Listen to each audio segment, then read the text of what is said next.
mabibigyan ng sombrero, tapos may 10 mabibigyan ng jersey. Okay? So yung 4 na mabibigyan ng sombrero, okay? So bibigyan namin sa bawat isang team, merong isang mabibigyan ng sombrero. Okay? Para fair tayo sa lahat. Kasi kung kaya ko lang kayo bigyan lahat, bibigyan kayo. So sa isang team, isa yung magtatanong. So ang gusto natin tanong, yung positive ha? Hindi yung coach, paano manligaw? Kasi hindi marunong manligaw si coach eh. Ha? So hindi ko kayo mabibigyan ng advice. Okay? So first time gagawin ng fitness talk ko. Okay? So parang open forum. Itanong niyo yung gusto nyo itanong. Coach Kel, paano ka ba naging national team? Coach Kel, paano ka naging coach? Coach Kel, paano ganito? Coach Kel, paano maging ganito? Paano maging ganyan? So ganun yung gusto kong tanong. Yan. So first question guys, ilang taon daw si Coach Kel bago ako mag-start mag-baseball?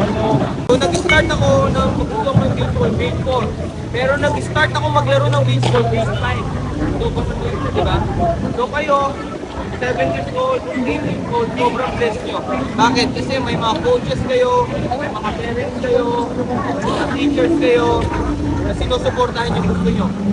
Nilalaro kayo kasi gusto nyo yung sport. Maliwanag ba tayo doon? Pipiliin yung maglaro kasi hindi magpapasaya sa inyo. Alam natin, nakakapagod. Diba nakakapagod, nakakagutom, sobrang init. Pwede naman tayong nasa bahay na lang yung magpapahinga, diba? Pero bakit kayo nandito? Kasi gusto yung ginagawa nyo. Yun yung gusto kong baunin yung araw-araw. Napiliin nyo yung sport na baseball. Hindi sa pilitan, hindi pinilit kayo ng magulang nyo kung hindi. Pinili nyo yung sports na to kasi ito yung nagpapasaya. Paano po kayo naging coach? Paano ako naging coach? Ayan, ang gandang question ka. Si Coach Kyle nag-start maging coach sa mga bata. Isipin nyo, trinay ko lang magturo kasi wala akong ibang trabaho. Tungkol sa national team. So isipin nyo yun, di ba? Weakness ko magsalita.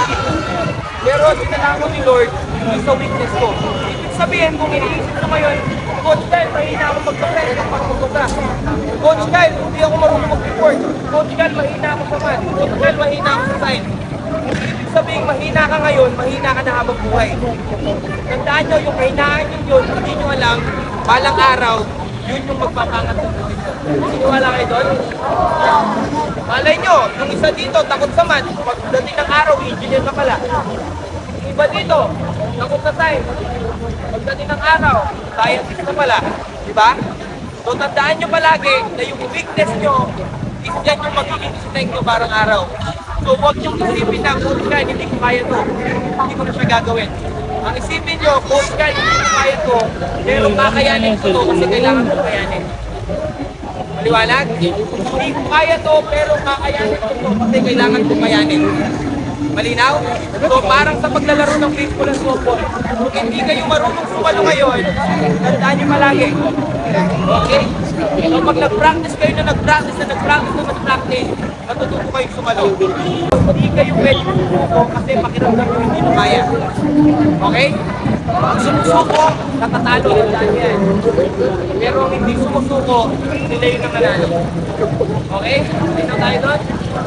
Magpa-thank you sa inyo, sa lahat ng parents mo, sa lahat ng coach nyo, na nag-invite sa akin dito. Sobrang thankful ako, lalo-lalo na sa inyo. Okay, basta number 1 na naman ang thank you. Huwag kayong titigil maglaro ha. So sana balang araw makita namin kayo sa college. Okay, maging successful kayo, makita sa national team. Basta huwag kayong mapapagod mangarap. Makikita nyo nga lagi sa post. Tuloy ang pangarap. Okay? Kasi yung pangarap hindi na pututol. Okay? Pag natupad nyo yung pangarap nyo, magkakaroon kayo ng ibang pangarap. So hindi putol ang pangarap. Ang pangarap, tuloy dapat. Okay?